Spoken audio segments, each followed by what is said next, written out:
从座位上站立起来，各位弟兄姐妹平安，平安。我们一起找三个人，跟他说：神要在今天大大的赐福于你，神要在今天大大的赐福于你。来，我们一起来敬拜，我们一起来拍手，向神献上我们的敬拜。神的荣耀在这时候要降下来，哈利路亚！将天窗。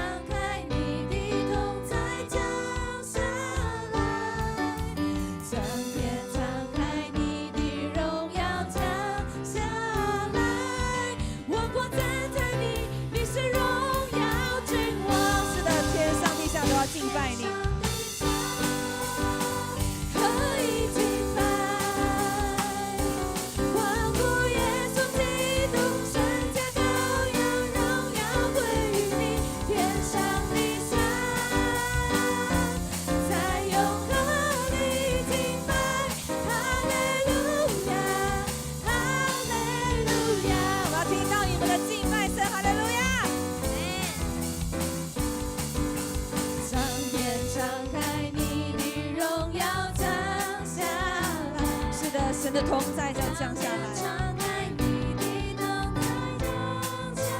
开你的口，一起说：神的荣耀降下来，万国赞叹你，你是荣耀君王，天上地下可以敬拜，欢呼耶稣基督，圣洁羔羊。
更多来呼喊，神就在这里，我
大大的突破。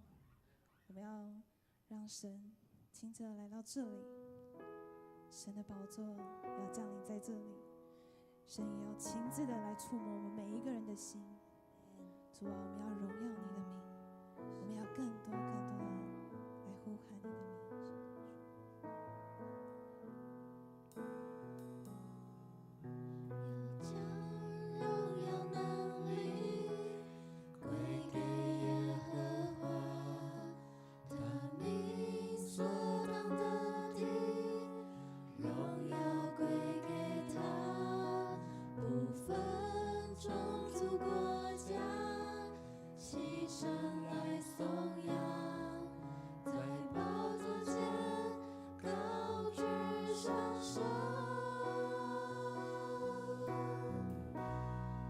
从这代到那代，万民不停颂赞；从地极到地极，万民焕然献祭；从列国到列邦，既尊崇你为王，高唱哈利路亚，尽敬拜弥赛亚。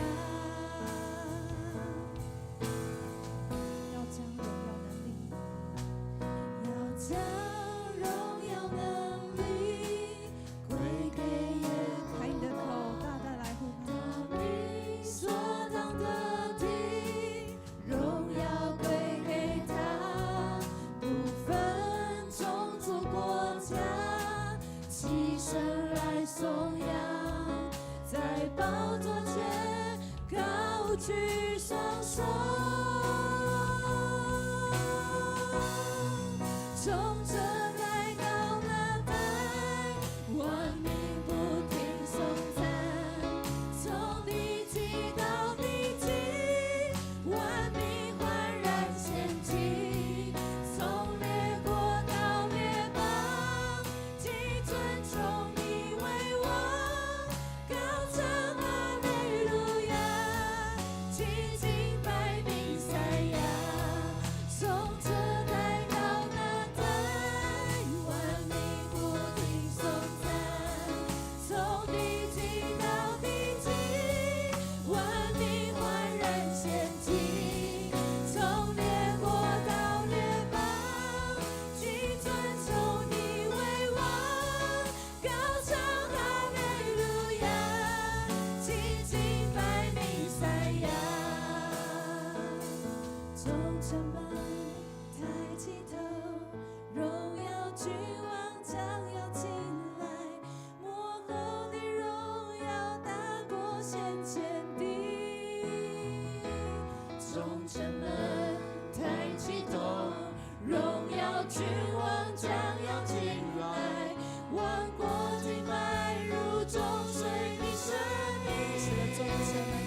举起双手，并且来呼喊。抬起头，荣耀君王将要进来，幕后的荣耀大过先前的。从城门抬起头，荣耀君王将要进来，幕后敬拜如众水的声音。从这代到那代，万民不停颂赞。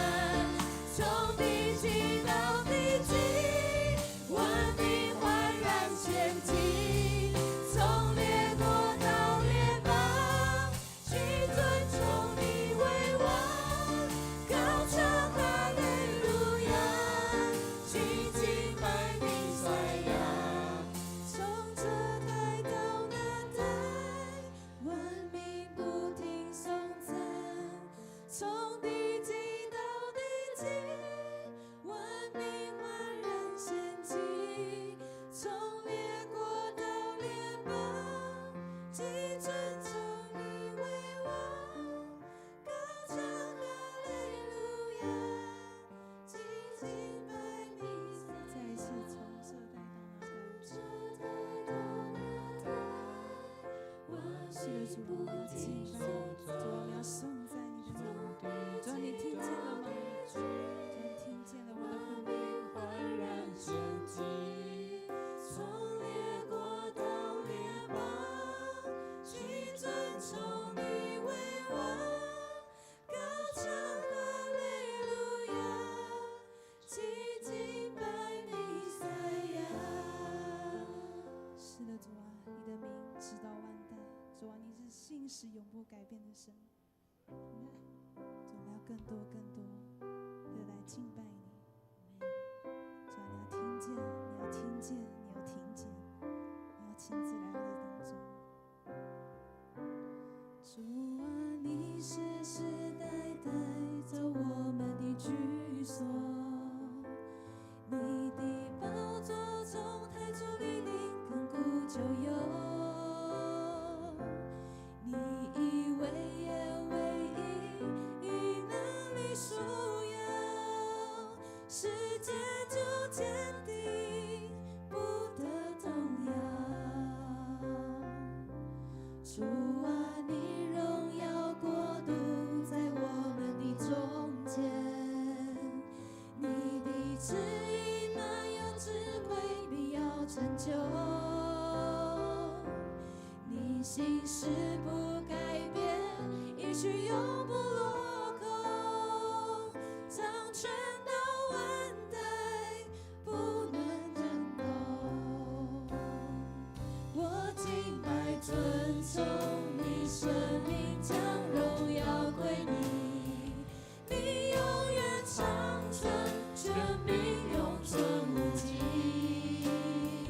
为你是真神，是活神，是再来君王，hold住你的国度，从亘古到永远。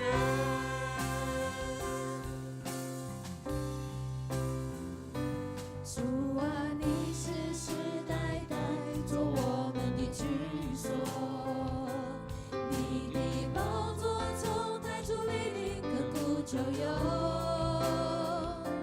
你以为言为义，以能力束腰，世界就坚定，不得动摇。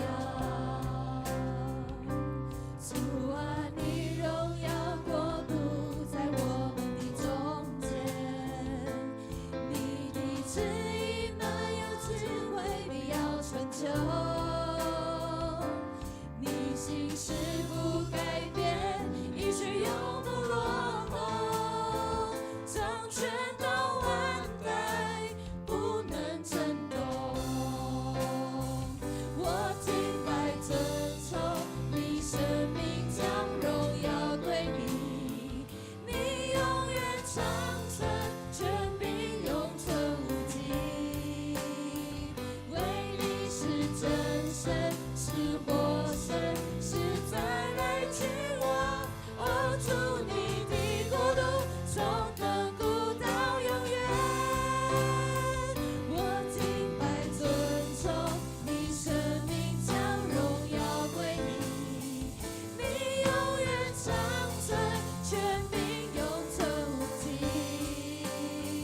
为你是真神，是活神，是再来君王，hold住你的国度，从亘古到永远。是的，主啊，你是又真又活的真神，哈利路亚。你的信实永不改变。是的，主啊，你的应许永不落空。阿门。是掌管世上万有的神。是的，主啊。主啊，你是万王之王，万主之主。哈利路亚，主啊，你的名是亘古直到永远的神。主啊，我们要持续的来敬拜你，持续的来敬拜你。哈利路亚，主啊，你要听见我们的呼求，听见我们的祷告。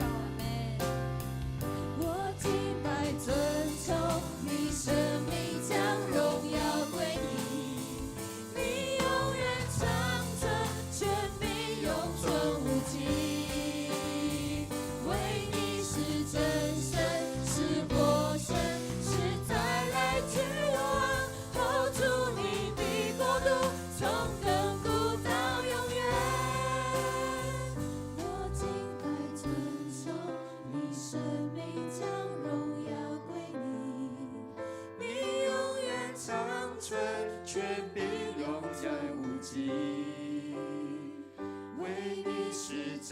神，是活神，是再来君王。哦，主你的国度从亘古到永远。我敬拜尊崇你，生命将荣耀归你。你永远长存，权柄永存无极。为你是真神，是活神，是再来君王。哦，主你的国度从亘古到永远。哈利路亚！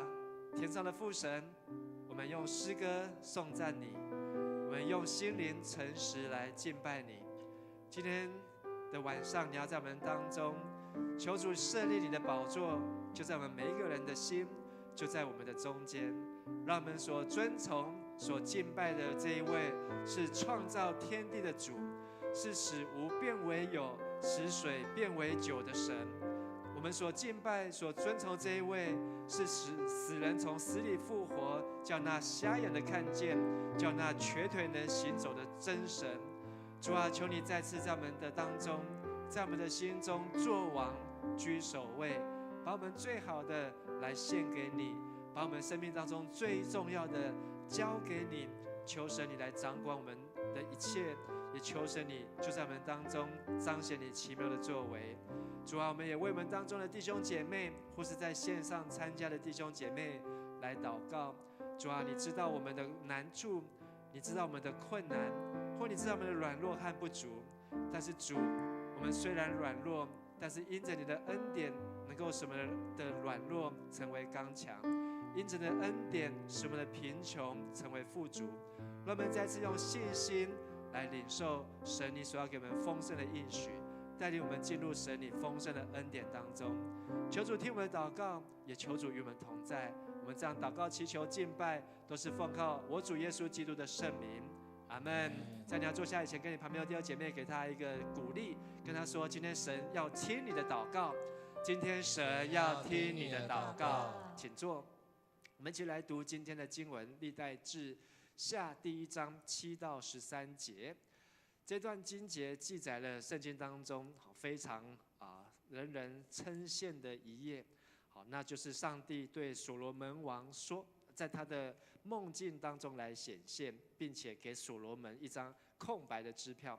让我们一起来读这一段经节。好，我来读单数节，那请大家一起来读双数节。第7节，当夜神向所罗门显现，对他说：你愿我赐你什么，你可以求。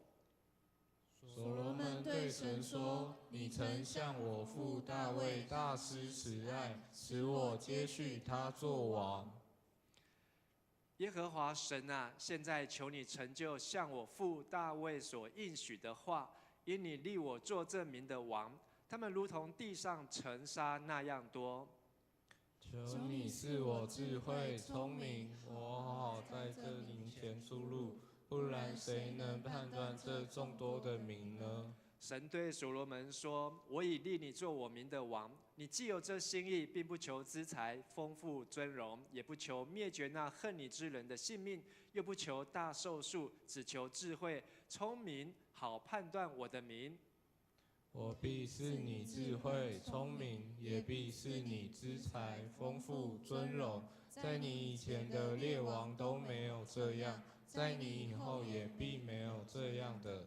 于是所罗门从基遍丘坛回会幕前，回到耶路撒冷治理以色列人。在上个礼拜是父亲节，要感谢我们青年牧区的同工弟兄姐妹，有一个非常棒的呈现，非常棒的预备啊！好，所以要再次借用大家的手，来给我们的青年牧区的同工们，给他们一个掌声鼓励。好，谢谢你们的服事。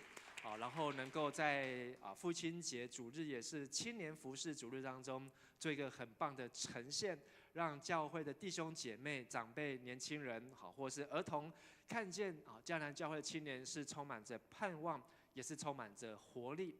而这不是只有1年1次的呈现，而是我们要有这样子的生命，不论做什么样的事情，就有年轻人的的这个朝气，有这个年轻人的生命，好，就在这个事情当中。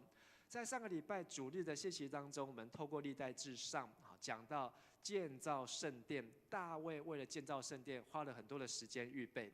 但是我们可以从大卫身上来学习，大卫如何建造圣殿，而我们可以如何来建造教会。而且不是只有我们这一代，是我们跟我们的下一代、下下一代、将来的世代一起来建造，一起来预备，如同大卫在他的儿子之前，好所预备的这一切。所以有4件事情，好是我们上个礼拜所分享，好也在这边再次帮助大家复习。第一件就是要把上帝家的事当作什么？自己家里的事看待。而第2件是让下一代做天父的儿女，然后呢，永远不离开神。第3个就是在下一代的意向目标当中要看见什么？自己的责任。而最后就是做工，直到下一代如何经历上帝的话语，还有经历上帝的同在。这就是大卫王他所做的一切。而在圣经当中也看见大卫所做的果然都成就呈现，就在他的儿子的面前。而今天我们要继续从历代志上到历代志下，好来看关于治理百姓的准备。读历代志这一卷书，好非常的不容易，好因为你要克服很多的资讯，你好像是一个这个资料处理，好你要克服很多的名字，克服很多的年代，克服很多的地理。但是你把这些东西，如果你能够做出整理，好能够消化之后，你就会从这些的文字当中得到一个越来越具体、越来越立体的概念。这个概念就是从圣经整本圣经要告诉我们的概念，就是上帝要我们成为君王，要我们成为祭司，要我们成为先知。好，那跟你旁边的弟兄姐妹说，你是神所拣选的君王，神所拣选的祭司，神所拣选的先知。好，这不论是在旧约、在新约，圣经都这样告诉我们。好，就是君尊的祭司。好，然后呢是神话语的仆人。所以君王、祭司、先知是我们每个基督徒都要学习看见的生命。你可以成为一个上帝所拣选的君王，如同大卫，如同所罗门。而所罗门其实他年纪还很轻，甚至都比我们在座这些穿粉红色衣服的人年纪还要轻。当所罗门被他的老爸告知，哇，你要来继承这个王位，并且你还要为上帝来盖圣殿，好，要来建造教会的时候，所罗门的年纪都比你们这些穿粉红色衣服的人还要年轻，可能只有高中生的年纪。但是呢，他要如何去成就？而今天的经文就是所罗门在他的父亲大卫死了之后，他去见上帝，上帝呢就给他一张空白支票。如果有人给你一张空白支票，说你有什么生日的愿望，你想要什么？好，我记得有一年我的生日礼物，好，就是我的女儿写了一张纸条给我，她就给我这样告诉我说，你想要什么礼物？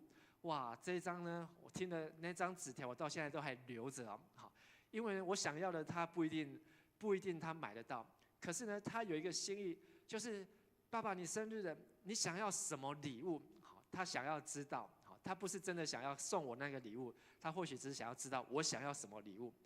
但是呢，现在反过来，上帝告诉所罗门说，你想要神赐给你什么礼物？好像我们可以 make a wish。我们可以许愿，如果有一天神给你说一张空白支票，你想要什么？而且你只有3秒钟的时间可以回答，你可以回答得出来吗？好，现在就可以开始练习。如果上帝他真的要祝福你，哇，在今天好，或是在过去这个学期，或是你的这个服事、你的学业，非常的祝福，上帝非常的喜悦。他要赐给你一个宝贝，赐给一个礼物，他就来告诉你，孩子啊，你想要什么？但是你可能只有3秒钟的时间，如果这3秒钟你要回答，你会回答什么呢？很显然的，所罗门他有预备，他不是那个时候才在想啊，上帝要我什么，给我什么，我开始想。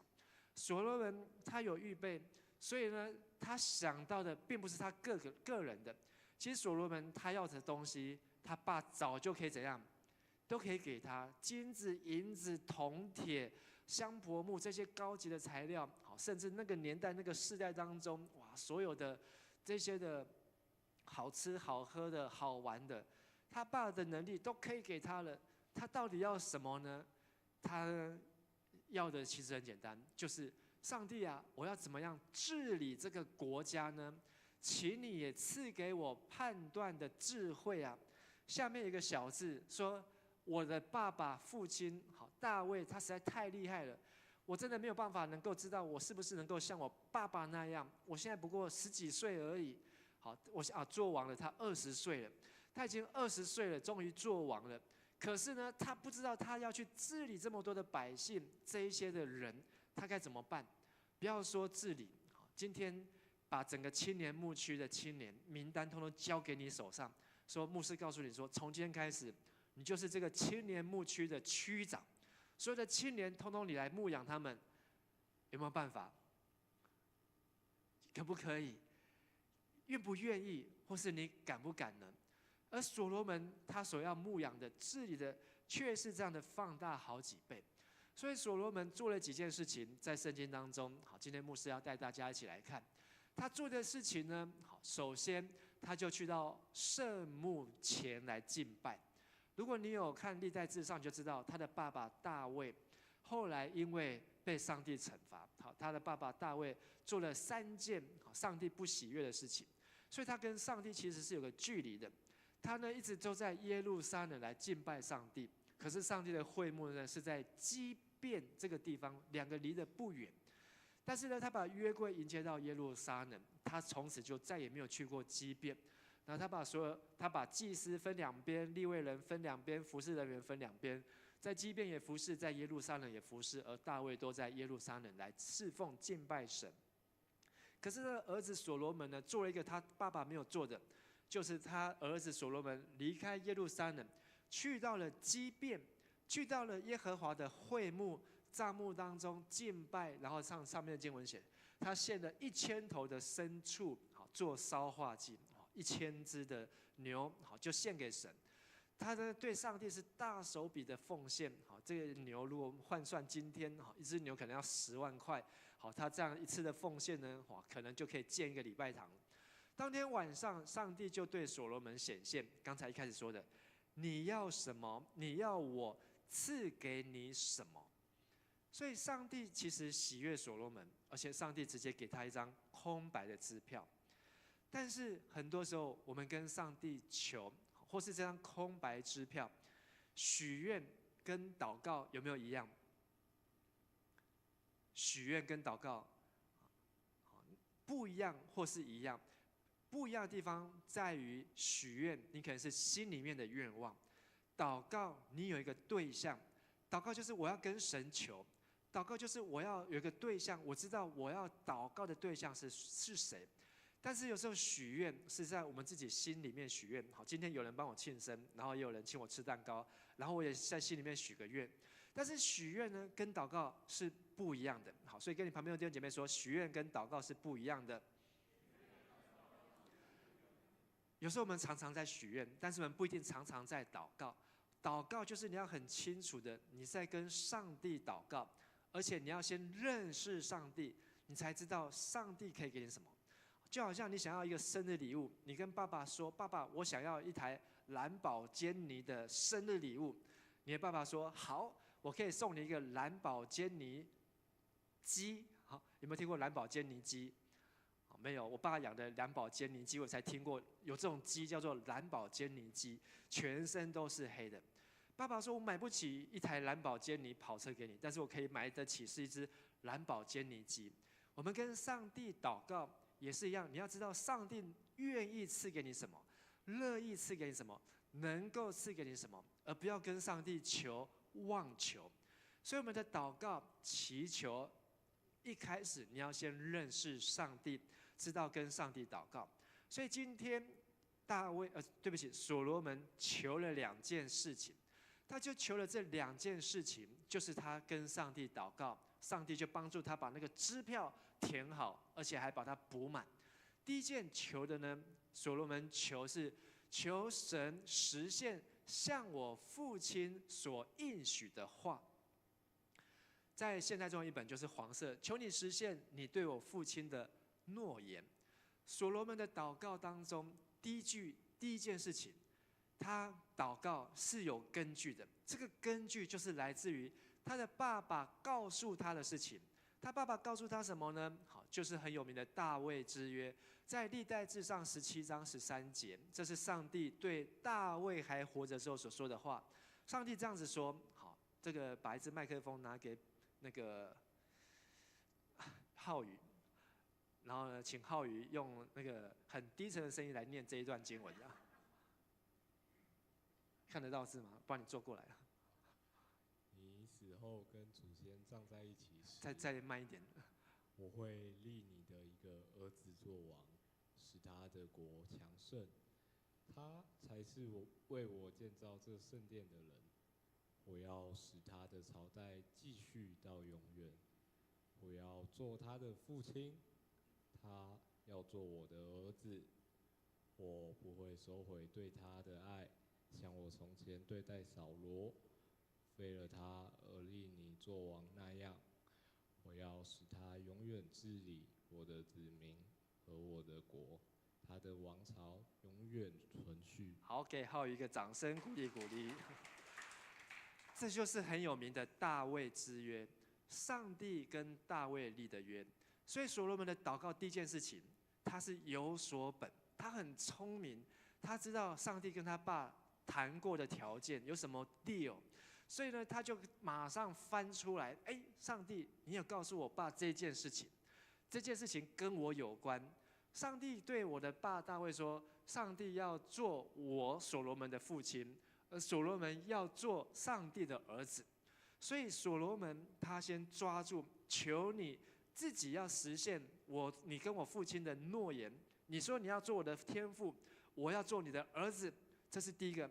第二件事情，好，这个不是在所罗门的祷告当中，但是我们可以从耶利米书31章31到34节，好，上帝也跟以色列人立了一个新约，这个新约很重要，把从摩西开始的叫做旧约，但是到了耶利米书31章31节之后，上帝这个约叫做新约。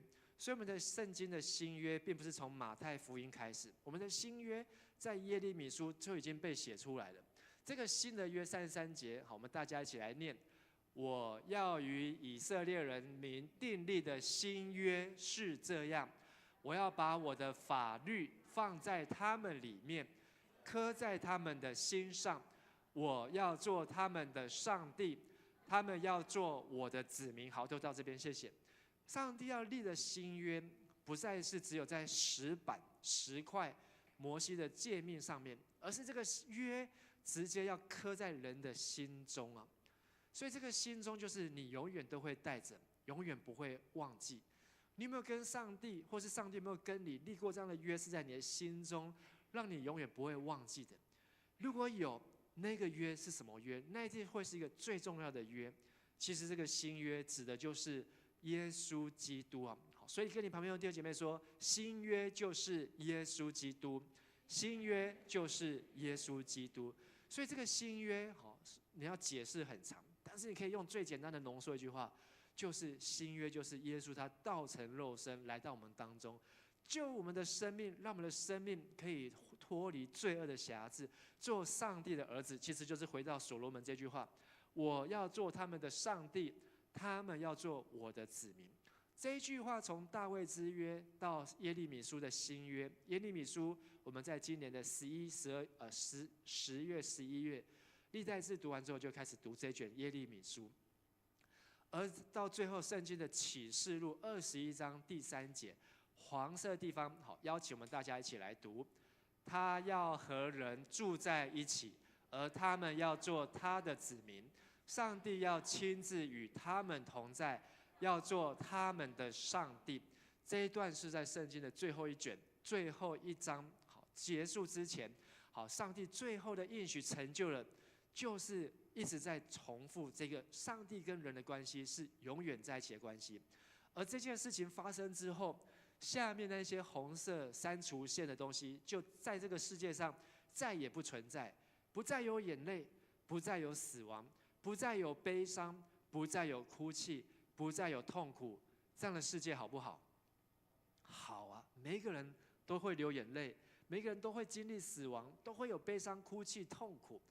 但是上帝给我们的约，就是耶稣基督要把我们带到一个与神永远同在的地方，是完全没有这一些的东西存在的，就是上帝的天上的家，就是那永恒的家。所以把这三句话，上帝告诉所罗门，你想要上帝赐给你什么，你可以求。这所罗门求的第一件事情就是，我要求的就是跟上帝的关系，就如同对大卫所说的，在耶利米所说的，就在启示录当中所说的。所以所罗门求的事情是什么呢？求的就是他跟上帝的关系是永远的关系。所以，亲爱的弟兄姐妹，如果有一天上帝在你的梦中出现，问你说你想要什么生日礼物，你可以很快的消化整理，学习所罗门。上帝啊，我想要的就是跟你永远的关系。我只要有了你，我什么都不需要了。有没有很聪明？但是你可能只要求的是一只 iPhone 最新的手机，你可能求的是要一台机车，你可能要求的是一个重机，你可能求的是一个房子。但是机车也会没有油，房子也会遇到地震、遇到台风，也会久了也会破水，也会漏水。但是你只要有了上帝，什么就永远都不缺。阿们吗？所以你要更比像所罗门一样的智慧，像所罗门一样的聪明。当上帝求的时候，就是求上帝啊，你要永远与我同在，永远做我的父亲。第二件事情，所罗门王求的很聪明的事情，第10节，求你赐我聪明智慧，好让我能治理他们。他们就是这些百姓。上面的和合本的翻译是求你赐我智慧聪明，好，两个刚好相反，但是意思一样。好在这百姓面前出入，好，出入到底什么意思？英文就是进去出来。在美国有一个素食店叫做 In and Out， 有没有吃过？有吃过。好 ，In and Out 呢，好，它在美国屹立不摇。好，那它的特别就是，它的口感、口味，还有它的料，还有它的这个馅，和那个麦当劳、肯德基、温蒂，真的，一吃就是不一样。还有就是它的售价，好，它的价格，还有它的整个吃起来，它的每一个这个 In and Out 的这个店的气氛，好，还有那个 waiter 的这些服务人员给你的直接的回馈，就是让你拿到这个汉堡咬下去，哇，吃起来就是跟麦当劳就是不一样。但是 In and Out 好的老板也是一个基督徒，所以吃 In and Out 有一个小秘密，就是你吃他的麦当劳，吃他的汉堡的盒子，翻过来一看，后面有圣经的经节；你吃他薯条的袋子，底下翻过来一看，后面就写了一个启示录，好，第3章第几节我忘记了。然后还有一个就是箴言第几章，好，他的这个杯子、汉堡盒还有薯条的袋子，好，3个地方3个经节，好，我没有去把它记下来。但是呢，都在回应的就是这个 In and Out 的这个老板，他设立这家汉堡素食店，他上帝给他的一个心志，给他的心愿。所以下次你有机会去美国，好，去吃 In and Out 的时候，好，你注意看一下，好，他到底写了什么样的经文。所罗门王在这边求了一件事情，他求上帝给他聪明智慧，能够治理百姓，不论他在这国家 in， 或是离开这个国家 out， 或是不论他在这国家的内政，或是这国家的外交，他都能够有上帝给他的聪明智慧，能够把内外的事情都能够治理好。这就是所罗门他所 care 的事情。他不 care 这个国家有没有钱，他不 care 这个国家有没有军队。其实我们如果读历代志上，这个在大卫的年代，那个金子好，那个银子，那个军队，哇，真的是都比我们今天任何的国家都还要强盛，还要强大。3000年前就已经做到，但是所罗门要的，他要明白上帝所要做的事情。所以所罗门因为这样，他也跟上帝求智慧这一件事情，所要做的就是为了要治理百姓。好，所以跟旁边弟兄姐妹说，智慧就是为了治理神的百姓，智慧就是为了治理神的百姓。所以我们求智慧，不是只有考试考第一名，不是只有这个英文欧趴、数学欧趴，求的智慧是能够来治理的神的百姓，因为神的百姓也有这个数学很厉害的，你要能够治理他；神的百姓有这个英文很厉害的，你要能够治理他。所以你一定数学也要不能太差，英文也不能太差。智慧，当你治理神的百姓的时候，你就要变成什么都要能够涉猎，什么都要能够去学习，因为你要样样具备，好，样样都要能够全备。所以教会就是一个操练很好的地方。我们看所罗门，他求智慧来治理百姓，就是为了做这3件事情。第一件事情就是牧养，我们一起说，治理是牧养。好，在历代志上的11章，好，我们共读过的经文。好，在11章，大卫被拱上来做王的时候，这一票人，他们通来到大卫的面前。这一票人是几十万人，好，有军队，有长官，有长老，有族长。他就告诉大卫说：“上主你的神应许你，大卫说。”你大卫要做牧人，领导他的子民，做他们的统治者。所以牧人就是为了领导，领导就是做统治者，就是治理。所以牧者领导治理，这是同一件事情。治理就是牧养，牧养就是领导，领导就是要带领人。所以所罗门看见他的父亲怎么样做一位王，虽然大卫做了40年，所罗门大概只看过他老爸做王做了20年。换句话说，好，就是在他做王的第20年的时候，所罗门才生出来。但是所罗门也生出来当中，他真的懂事的时候，大概对他爸做王这件事情，好，大概也是10年的时间。好，他大概在学习了解，可能最后的2-3年，他爸才告诉他说，他要来接他爸这样子的治理的工作、牧养的工作。所以智慧是为了牧养上帝的子民。今天我们有没有做牧养？今天我们怎么样牧养？去关心身边的人。今天的牧养，就是去关怀，或是去探访、去了解，这些都是在牧养他们，或是陪他们祷告，这都是在做治理牧养的工作。第二个，治理是装备。好，请大家说一次，治理是装备。在16章的地方，讲到大卫他在牧养这些百姓，他也装备这些百姓。装备什么呢？他分2个地方，好，这里有讲到2个地方，一个是放约柜的地方，就是耶路撒冷；一个是放基遍敬拜场所，就是所罗门去祷告的地方。那边有2批人，但是这2批人呢，大卫都装备他们，好，所以这也像是 in and out， 好，在城内，在城外，好，在国内，在国中，而大卫要这些人装备，就是可以每一天的公职。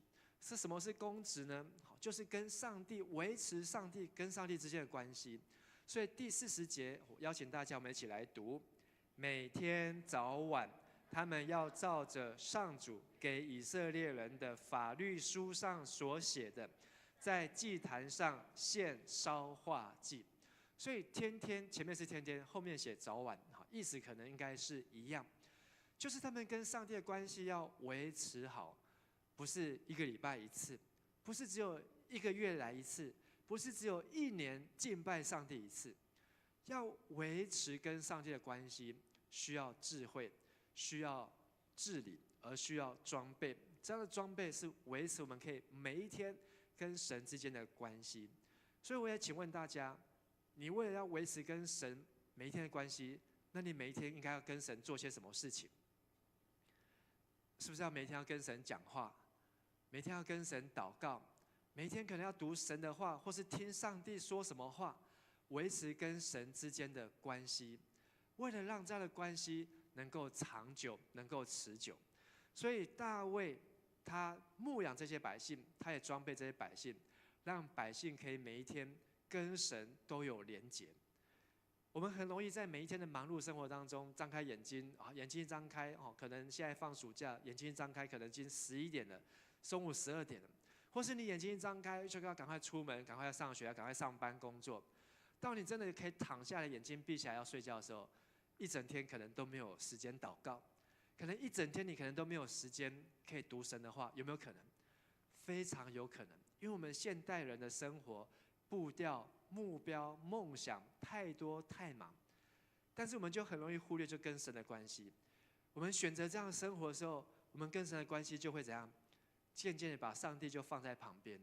你要说你跟神的关系多好，可是你都在忙你自己的事情，又要跟神的关系很好，是不可能的。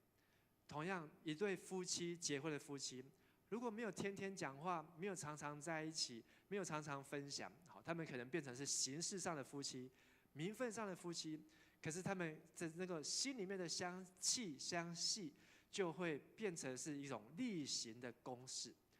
跟上帝的关系也是这样，我们不要跟上帝只有哇，敬拜的时候啊，上帝我很爱你；敬拜的时候，上帝我很需要你。但是平常24小时，周一到周六，跟上帝都没有修旧门呐，意思就是说，跟上帝都没有沟通，跟上帝都缺乏沟通，这样子我们跟上帝的关系就不能够坚固，变成是1个礼拜1次。我们要维持要平稳，就是要像大卫如何装备他的百姓，我们也要被装备，我们也要被赋予天天跟神之间的关系。所以这个是很重要。所以为什么牧师要鼓励大家一起来共读？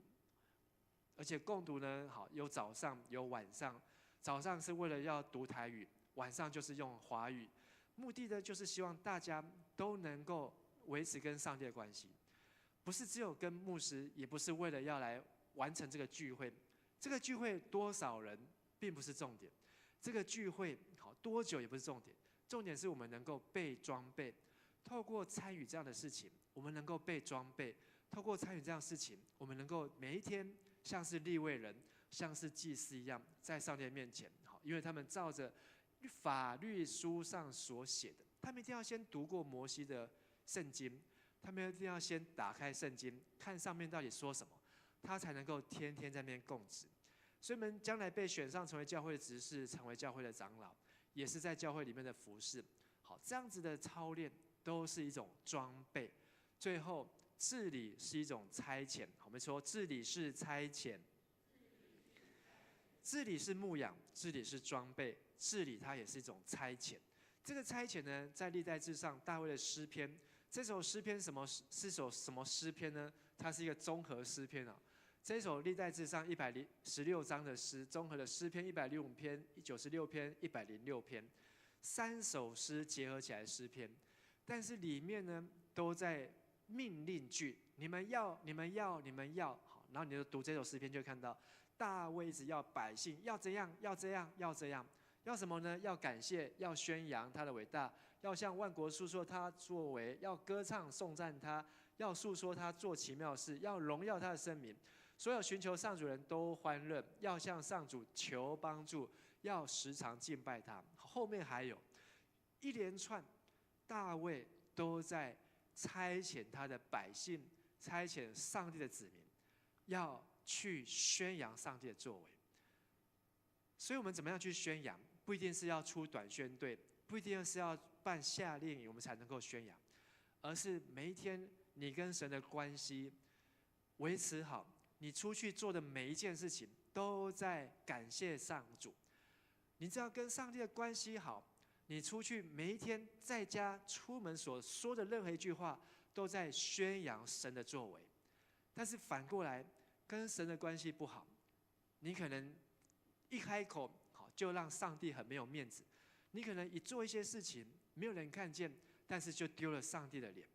但是如果我们接受牧养，接受装备，我们就自然就接受差遣，所说所做所唱的每一件事情，都是在宣扬上帝的名，都是在传福音，在做见证。所以我们把这些牧养、装备、差遣，把它黄色字把它结合在这边。有一天，如果神在梦中对你显现，你想要神赐你什么，你可以求。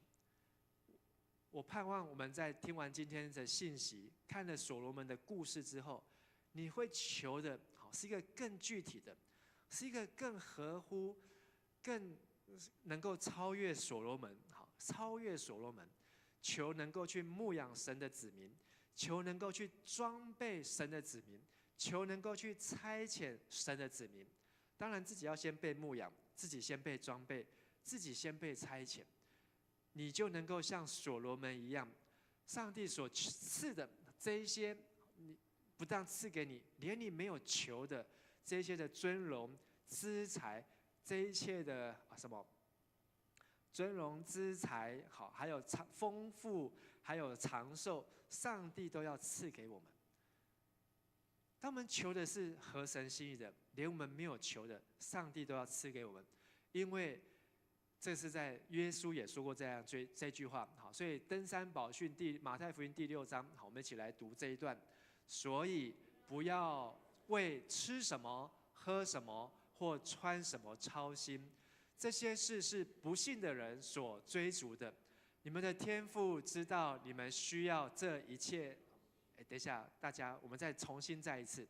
好，念圣经的时候呢，你们看得到这个荧幕吗？看得到。念圣经的时候要把上帝的话念出来，好，不是在念课文，好，是在念上帝的话。好，所以呢，用一点你的心来读上帝的话，才能够去领受。好，我们再一次预备来。所以不要为吃什么、喝什么或穿什么操心，这些事是不信的人所追逐的。你们的天父知道你们需要这一切东西，你们要先追求上帝主权的实现，遵行他的旨意，他就会把这一切都供给你们。因此，你们不要为明天忧虑，明天自有明天的忧虑，一天的难处一天担就够了。在耶稣的登山宝训当中，耶稣先告诉我们消去法，吃什么、喝什么、穿什么，这些事情我们不用为了这样的而去 worries， 不用去担心。为什么不用担心？因为上帝的原来的计划当中，我们就是应当有吃、有喝、有穿，所以这些你的 worries 都是多余的。上帝要我们知道，上帝他会给我们吃，上帝会给我们喝，上帝要给我们穿，因为我们都是他的儿女，有关系。我们要先求的是33节，先求的是上帝主权的实现，遵行他的旨意。好，这2件事情。好，所以红色的第2行，我们一起来读一次：上帝主权的实现，然后呢，遵行他的旨意。如果上帝给你一个支票，你要求什么？耶稣给我们一个秘诀，你可以比所罗门求的更好。上帝，你的主权实现，就是愿你的国降临；遵行你的旨意，就是愿你的旨意行在地上，如同行在天上。这2件事情，如果你跟上帝做这样的祷告，你就100分超越所罗门。但是今天牧师讲这篇道的目的，不是希望你背答案，是希望你知道为什么我要求上帝国的实现，为什么我要求上帝旨意的成全，是因为我们要像所罗门一样，好明白要做牧养、做装备、做差遣，而这一些上帝就会赐给我们。所以我们要求的是，上帝，愿你的国在我们这个地方，愿你的旨意行在我们当中。愿你在考大学这件事情，愿上帝你的主权就在我考大学这件事情上面实现。让我考大学这件事情是有上帝的主权在当中，好，或是你要考研究所，或是你要考博士班，上帝啊，你掌权，主权是由上帝啊，你掌权这件事情你做主。上帝啊，我该嫁人了，我该娶老婆了，愿你的主权实现。上帝，你在我的婚姻上面这件事情掌权做主，遵行你的旨意，就是不是照我自己个人意思，而是上帝用你所喜悦的意思。这2件事情，当我们会求的时候，你就超越所罗门。所以吃什么、喝什么、穿什么，上帝给我们的吃，在圣经当中，他给以色列人吃玛纳。而耶稣也说，我们要吃天上的粮，就是吃神的话。喝什么？耶稣说，它就是生命的水，喝了它就永远不再渴。所以，当我们有了耶稣，我们的欲望就不会被追逐。今天我们的生命饥渴，是因为我们有很多没有被满足。我们可能会想要这个，哇，想要这个，想要那个，好，想要得到那个，想要得到这个。但是有耶稣，我们有喝了耶稣生命的水的时候，我们就不会让我们的生命不停的要被忙着追逐这些的欲望。而第三个，穿什么呢？就是穿戴耶稣基督啊，穿基督在我们的身上，让我们每一天走出去，我们不是只有穿得漂漂亮亮，而是穿戴耶稣基督。下个月我有报名参加我国小同学会，我有分享过我的国小同学会，我也好久没有参加，但是参加之后呢，他们都知道我是牧师，所以去参加当中，我们小时候都是一起长大，一起打躲避球，可能一起干什么坏事都有。但是现在他们知道我是牧师，所以他们在跟我讲话当中，也会很好奇说啊，你牧师都在做什么？啊，你牧师可不可以怎么样？他以为牧师不能结婚，以为牧师不能生小孩，那你就要花很多时间跟他解释。但是，即便我去参加同学会，我不用穿一件牧师服，但是他们都会看我，不再是小时候葫芦国小的那个陈伯志，他们看我呢，好像是一个陈牧师一样，在跟我讲话。我举这个例子就是说，当你的朋友知道你是个基督徒，他们所看到认识那个人，不再是一个蓝恩典，不再是一个刘炳恩，他们看到的不再是一个陈义儒，小学的那个陈义儒，他们所看到的呢，可能是一个成为基督徒、成为迦南教会执事的黄君义，成为迦南教会执事的吴敏元，他们看到的是一个穿戴耶稣基督。那件衣服是因为你跟上帝的关系所得到、所得来的。所以在今天的信息当中，所罗门他的祷告，上帝真的成就在他身上。他后面，如果我们接下来你要参加历代志共读，好，你可以去好好看上帝如何的给所罗门荣华富贵和荣耀和权势和智慧聪明，真的从过去到现在，没有一个王能够向他比较。但是当你在羡慕所罗门流口水的时候，请你记得所罗门他做了一个很重要的祷告，这个祷告就是求你实现像我老爸大卫所应许的话。所罗门他早就已经消化，他早就知道了，所以他把上帝的话紧紧的抓住。第二件求的事情就是求你赐我智慧聪明，能够在这百姓面前出入，来牧养他们，来装备他们，来差遣他们。大卫顶多写很多的诗篇，他的儿子所罗门更厉害，写诗篇。诗篇里面也有大卫所罗门的诗，写雅歌，写箴言，写传道书。在他的儿子的著作比他老爸更多，著书3000，有诗3000首。我们圣经里面没有全部都注进去。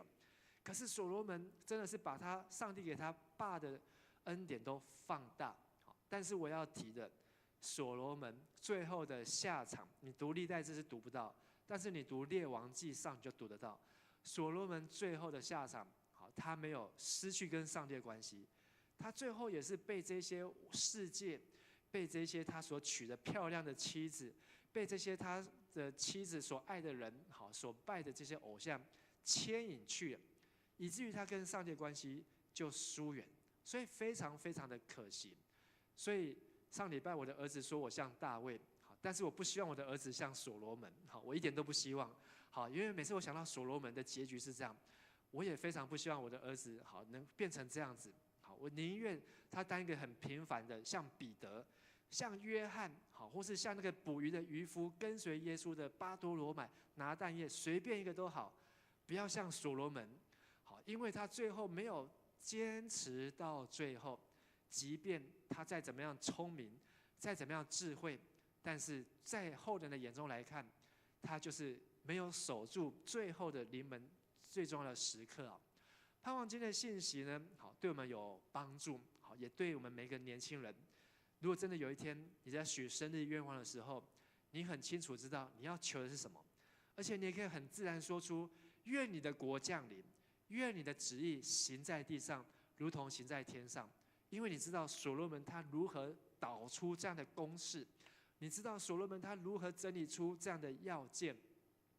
如果我们等一下有分组，好，你可以按照上面提供的，或是你可以分享，好，你跟神祈求的事情，而我们怎么样用上帝的智慧来治理上帝的百姓，还有这些治理不仅是为了准备治理，还是为了传承。我们怎么样能够传承教会的使命？你知道今天牧师好，从早上好就开会，中午又聚会，下午再开会，好到开会要做礼拜前，好还要赶这个 PPT 的 PowerPoint， 好，然后赶快给我们同工。但是今天忙碌的行程当中，对我而言最重要的时间是什么？绝对都不是早上这些事情，也不是下午开会的事情。对我而言，最重要的事情就是参加礼拜，我要来见上帝这个时刻、这个时间。所以，即便我都比你们还可能比你们早起，或是做了更多的事情，但是我会把我的力气、把我的精神、把我的态度放在给上帝的时候。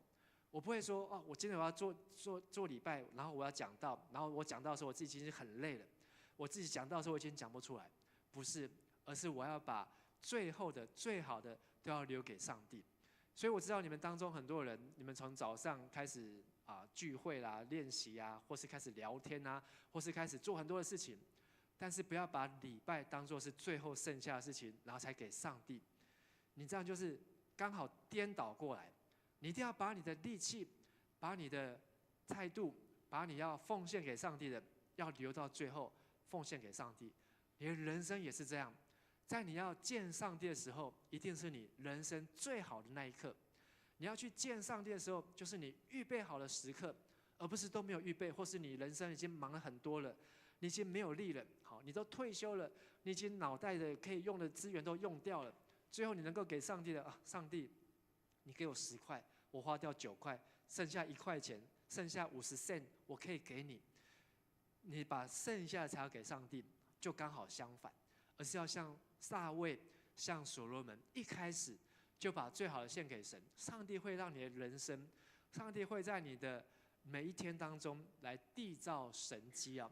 先求神的国，代表愿你的国降临，使我们在地如同在天；再求神的义，就是愿神的公义来彰显，使我们能够遵行神的旨意。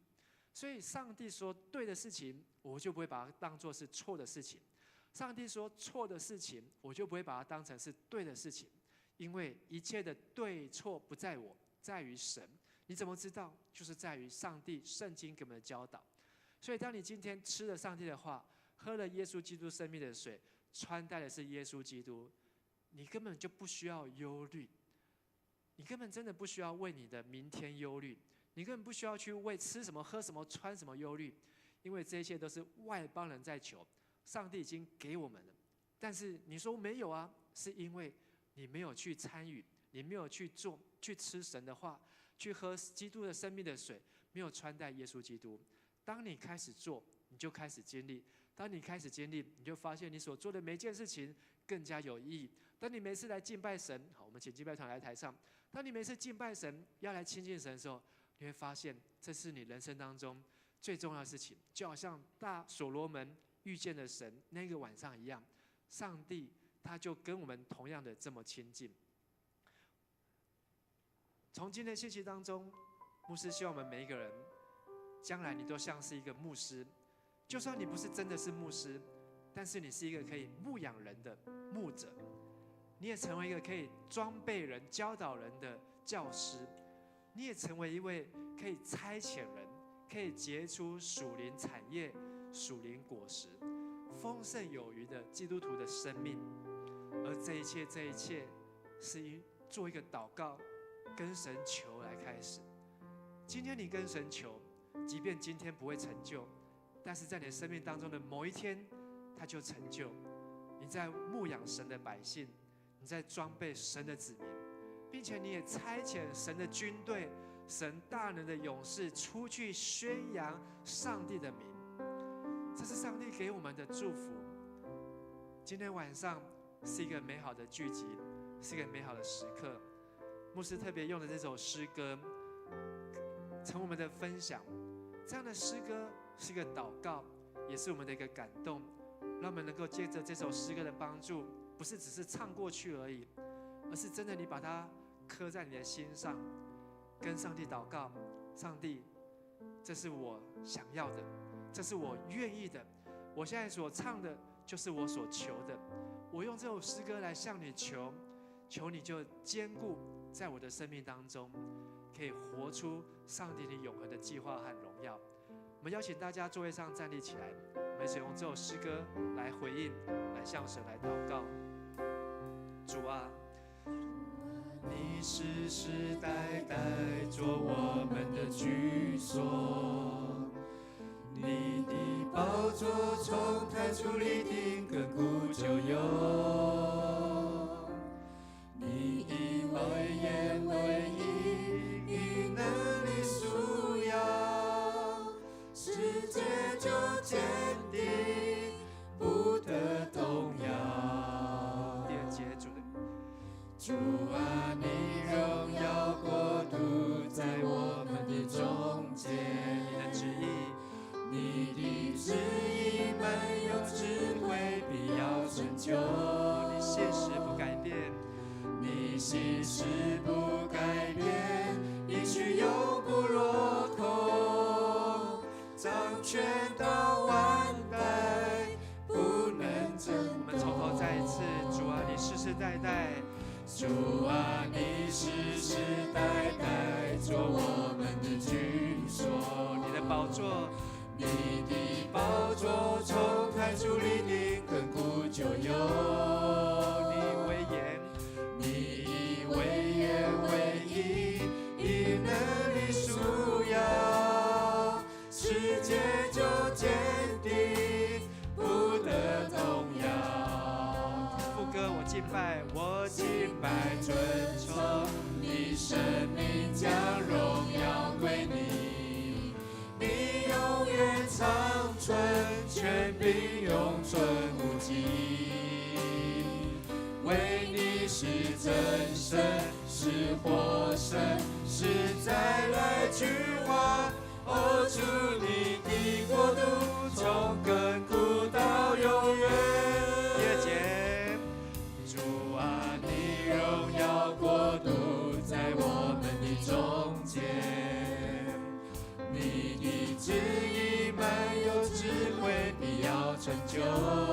你信实不改变，你信实不改变，应许永不落空，掌权到万代，不能震动。我敬拜你，我敬拜尊崇你，生命将荣耀归你，你永远长存，权柄永存无尽。为你是真神，是活神，是再来君王。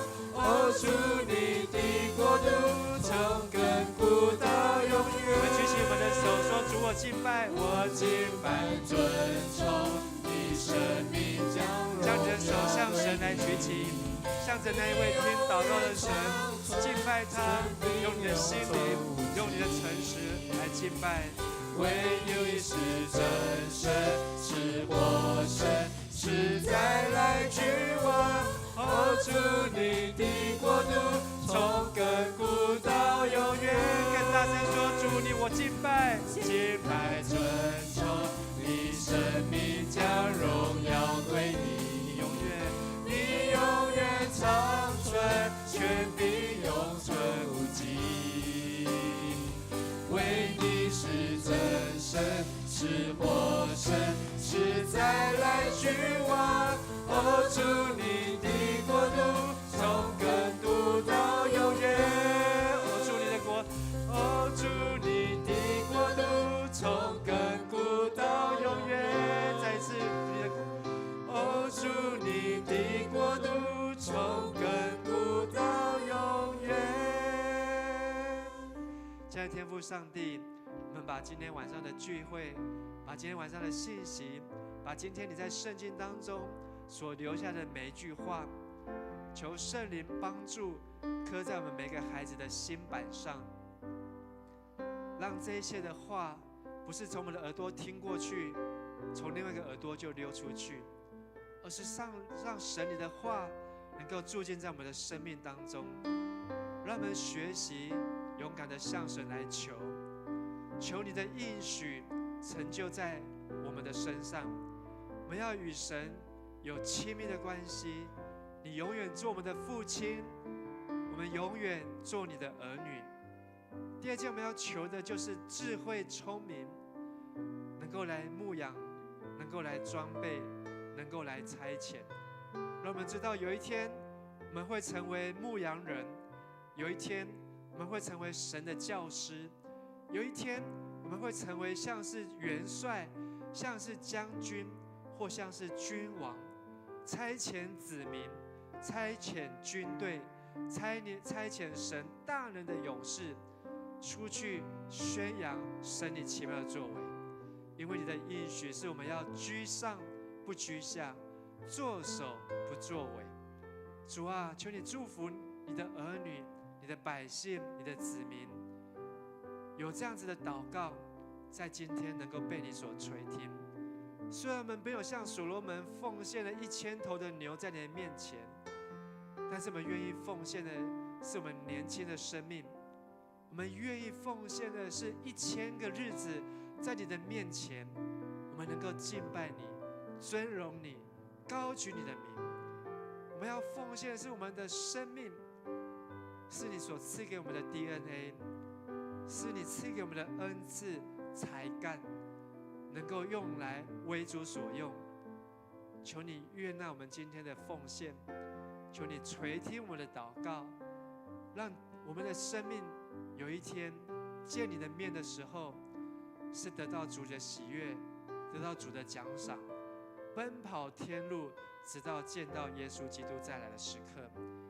这是我们的祷告，是我们祈求，是我们敬拜，求主垂听。我们这样祷告祈求都是奉靠耶稣基督的圣名，阿们。我们一起拍掌，把荣耀归给耶稣，哈利路亚。弟兄姐妹请坐。奉献之基督徒感恩的表现，是一种感动，回应神的恩典，那也是一种行动，为主圣工所用。我们这时候来预备我们的奉献。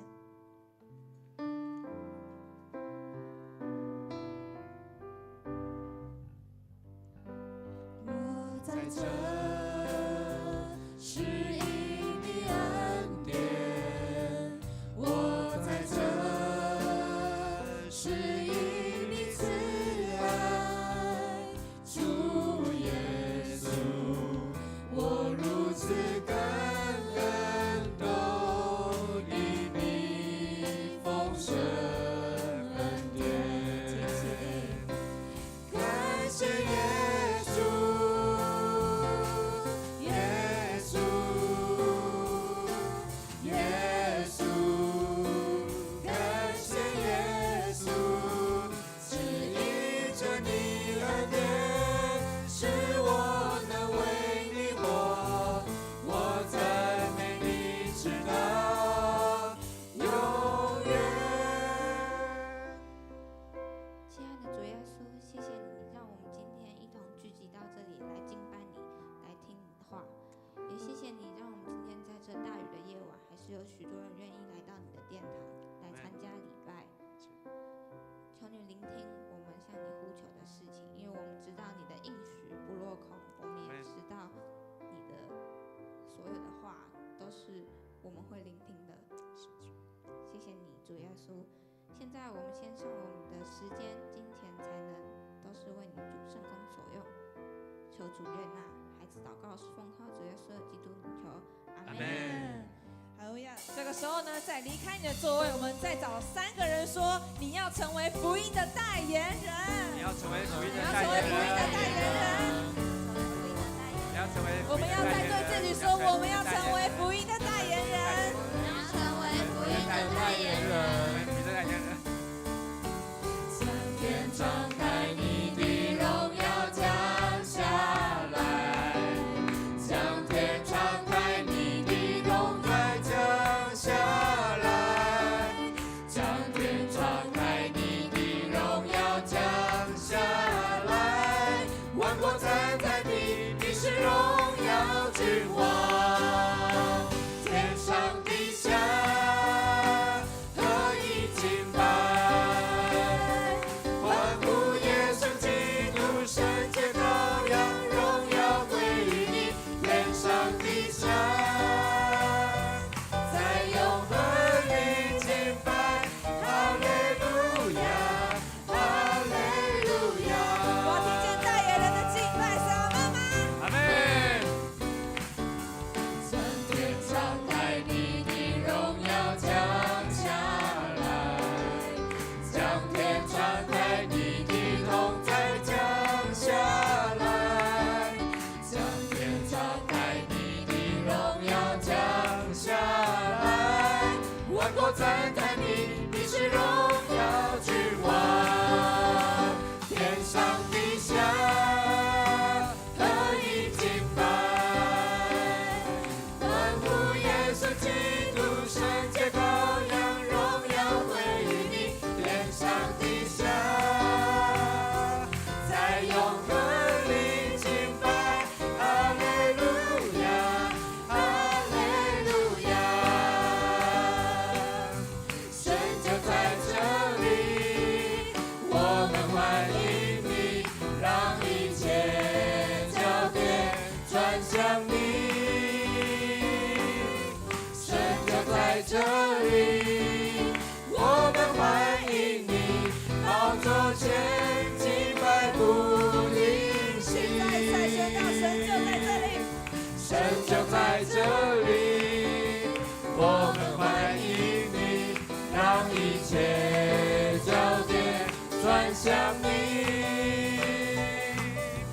神就在这里，我们欢迎你，宝座前敬拜不停息。将天敞开，你的荣耀降下来；将天敞开，你的同在降下来；将天敞开，你的荣耀降下来。万国赞叹你，你是荣耀君王，天上地下何以敬拜？欢呼耶稣基督，圣洁羔羊，荣耀归于你，天上地下，在永恒里敬拜。哈利路亚，哈利路亚，哈利路亚，哈利路亚，哈利路亚，哈利路亚，哈利路亚！来，这个掌声归给耶稣，哈利路亚，哈利路亚，哈利路亚！还能把荣耀归给耶稣，哈利路亚！盼望在今天的聚会结束之后，好，上帝的话住在你的心中，住在我们的心中，让我们有大卫、有所罗门的智慧，把上帝的话刻在心中。让我们一开口祷告，我们就知道我们要如何向神祷告。愿主耶稣基督的恩惠、天父上帝的慈爱、圣灵的帮助与感动，与我们众弟兄姐妹同在，使上帝的话成为我们每一天脚前的灯，路上的光，使我们能够先求神的国和神的义，经历上帝把各样的丰富、各样的智慧、聪明加添给我们，从今天起直到永永远远。阿门！再次拍掌，把荣耀归给神。哈利路亚！请坐。好，大家请坐。好，大家好，我是陈汉。陈汉好。来，大家好。好，跟您左右两边的说，今天下雨你来聚会很棒哦。今天下雨你来聚会很棒哦。哦，对哦，会长高，很好。然后吃东西不会变胖，哦，也很好。好，那就来。好，那我们的第一个呢，要来欢迎今天有没有来到我们当中的新朋友？尹杰的阿嬷，哦，欢迎尹杰的阿嬷来到我们当中。啊，哦，好，请问春天的春，菊花的菊，好，陈春菊。好，我们说，哦，好，我们欢迎温琪妈妈一起来我们当中。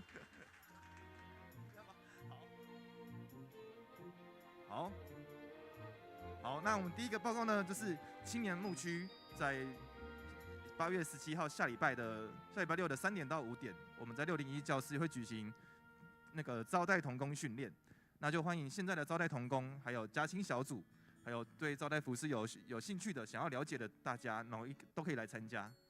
好，那我们第二个也是青年牧区的训练是投影训练，那是在9月7号10点，然后会在新堂，就是在这边，然后进行，就是大家可以看到我们最近的那个投影，就是是不是有变得比较 fashion， 或是比较有那个流畅感？对，就是我们有对，所以我们有使用了那个新的软体，对，所以也欢迎就是对投影或是对设计或是比如说想要了解这个新软体怎么用的，大家也可以来跟我们的媒体组长结余来报名。对，然后那也请现在的投影同工预备时间，9月7号10点，我们一起来参加这个投影训练。好，那接下来呢，就是明天我们的那个 Passion 运动会就在明天就要开始，就是正式举行了。然后这是请有报名的大家，然后明天12点40在新堂这边集合报到，然后可以请穿着就是适合运动的服装。然后这边可以先提醒大家，就是建议可以穿运动的长裤。对，我们有一些比较刺激的或是比较有挑战性的运动，会需要长裤比较适合。对，所以目前有听到的话，可以先预备运动长裤。对，然后也预备好你的那个体力跟你的那个 passion， 然后明天12点40这边集合。好，那接下来呢，我们112年第2学期的生日助学金开始接受申请，然后请申请者预备第2学期的成绩单影本、教资干事室，然后教资干事室的生日助学金收件盒，然后收件至9月8号截止。好，那下一个，我们9月1号即将举行第5次圣礼典，然后预收集者请在8月18号向主任干事还有行政干事报名。然后那有个小提醒，就是要受洗成人洗礼或是坚信你的，需要先完成基要真理的课程哦。好，那这个也是大家跟息息相关的，也是，然后尤其是青年，很容易就是直接错过时间，就是我们在9月的时候，对，9月起我们教会开放到晚上的10点，所以有各项的聚会或是宵夜等等的，我们在9点半之前结束，所以请大家配合。好，那再来这个也很重要，就是我们报名也快到报名截止的时间了，就是我们迦南教会59周年的户外礼拜，即将在10月13号的8点到下午6点进行，然后我们会去真理大学进行主日礼拜，以及那礼拜结束后呢，也会有一些导览或是淡水一日游，然后最后傍晚的时候回到桃园，然后进行晚餐，然后这个部分会有着收报名费1人400元。那想请跟你的组长，无论是牧宣组长或是敏元组长来报名，然后我们报名到9月1号截止，所以请大家都要报名哦。好，那最后就是要进到小组了。补充。好，牧师来补充一下，就是请那个敏元跟君毅上来哦。我们在教会呢，我们每一年的夏令营都会有做这个营服。好，那我们在过去这个礼拜当中，我们整理出教会历届一个前一个后哦。好，君毅转过去好了。看一下背面这样，好，那就是说借一下你的背影这样，好，就是我们有机会呢，好，可以买这些的营服，好，但是呢尺寸有限，所以在教会49号的1楼，好，教会有这个建堂的义卖，那1件200， 3件500， 7件1000，好，那所以你不一定要买7件，20件2000，不知道，但是呢我不知道有没有办法凑20件。好，但是呢，我们在这一周就是你先买的人就可以先选到 size， 好，那你后面买的一定是越便宜，下礼拜再拜可能就是7件，可能就是500啦，或是好，可能下礼拜会更便宜，但是下礼拜你可能好就会拿到的 size 就没有，或是想要尺寸就没有，好，所以目前在这个49号的1楼还有很多，所以你可以团购，好，那7个人各买1件，好，那1个人就是142块，好，142块就有一个夏天的衣服啊，乘以这一件多少钱？250，啊，我们295、195哦，真的哦，这么便宜哦，好，但是我以为1件，那很厉害啊，好，我们给这个采购掌声鼓励一下，好，我想说这1件都要200-300块哦，200块就买到了，好不错，但是我们只要142块，更便宜，好，但是呢现在有 size， 好，如果你再晚一点的话，就连 size 都没有了。好，所以呢，等一下聚会完之后，我们记得到吃宵夜以前，好，把宵夜前留一点钱，好，大家来团购。还有历年来好，可能有2014啊、2016啊，好各样的营会的营服，好可以买回去做纪念。好，谢谢大家，我们就出发小组。对，那最后小组时间，嘉青在舞台这边，然后社青在吧台那边。好 ，Go Go。好，恩婷，我这个声音好像听起来扁扁的，这个我在台上听起来高音好像太多。